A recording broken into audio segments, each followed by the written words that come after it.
here at the very latest. House Judiciary Committee Chairman Jim Jordan is with us. All right, it's beyond extraordinary. We have talked about the FBI and meeting with big tech, but we got to do a timeline here. The FBI had Hunter's laptop in December of 2019. John Solomon reports they verified it in the spring of 2020. Why was the FBI then? We know the case of Missouri, the Twitter integrity site head, Yoel Roth.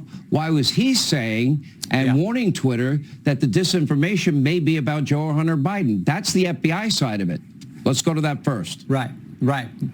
Well, yeah, they were pre-bunking a story that they knew was likely to come out. They were telling big tech, hey, be on the lookout for a hack and leak operation. It's going to happen in October of 2020, right before the presidential election, and it will involve Hunter Biden. And you're like, how did they know? How could they forecast the future? Well, it's because they had the laptop, so they were getting everyone ready for this. And then, of course, the clincher, Sean, is the letter that came from the 51 former intel officials that you just referenced. All right, let's talk a little bit about what we have here. The CIA itself, meaning active agents, may have assisted in getting the 51 former intel community officials to sign on to a laptop. It took John Brennan, I think Mike Morrell wrote him 19 minutes later. John Brennan was like, sure, I'll be glad to sign on to something he knew nothing about, knowing that that would have an impact on the election. What have we learned now?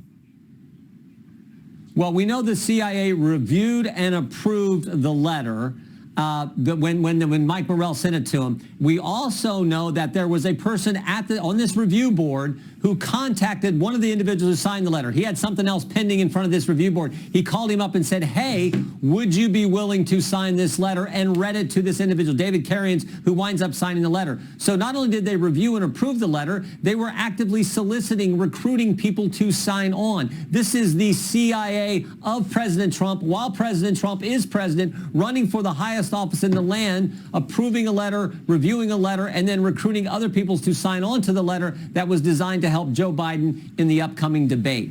That is not supposed to happen. That is wrong as can be. Is it a fair statement to say that the FBI and the CIA knowingly tried to interfere in the 2020 election to assist and help Joe Biden?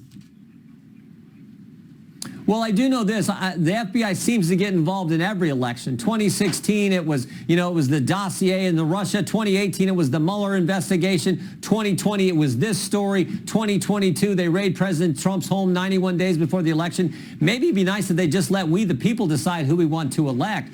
But think about what the CIA did. This was a person who works in the CIA calling up someone else who's got something pending, by the way, in front of the review board.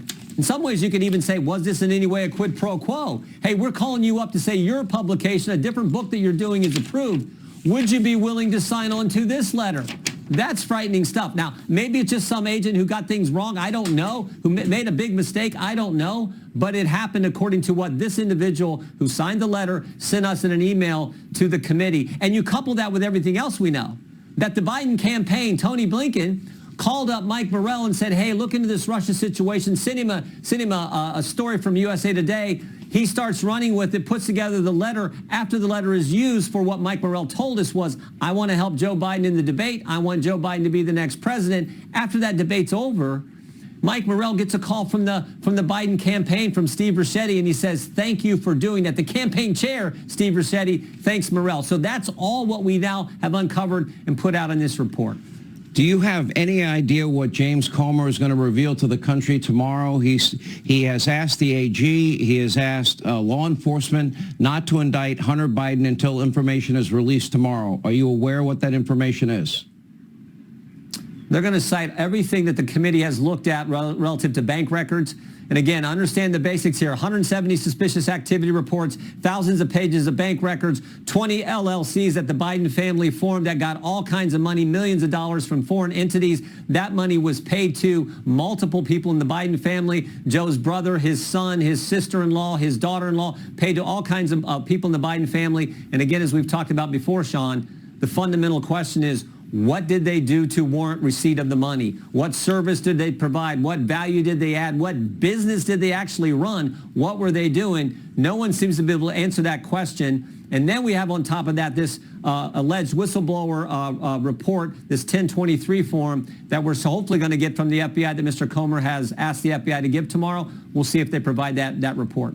All right. Is there any evidence that Joe Biden may have performed certain actions and been rewarded financially? Have we been able to trace any of this money? You talk about the 170 suspicious activity reports. James Comer's talked about over 20 LLCs used to pay family members. Do we have any indication that Joe Biden in any way benefited financially, and were any acts taken by him for that money that he might have received or his family might have received? Well, I think we have to wait and see, Sean, because this is what the whistleblowers alleged to Senator Grassley. This is what Mr. Comer and Mr. Grassley wrote the FBI about. The FBI is supposed to get back to them tomorrow morning, so we'll wait and see if, in fact, the FBI gets back to them and answers that fundamental question. But that's what the whistleblower has alleged, who came to Senator Grassley. We'll just have to see what we find out tomorrow. Yeah. All right. The alleged whistleblower. Anyway, Chairman Jordan, thank you. Big news tonight.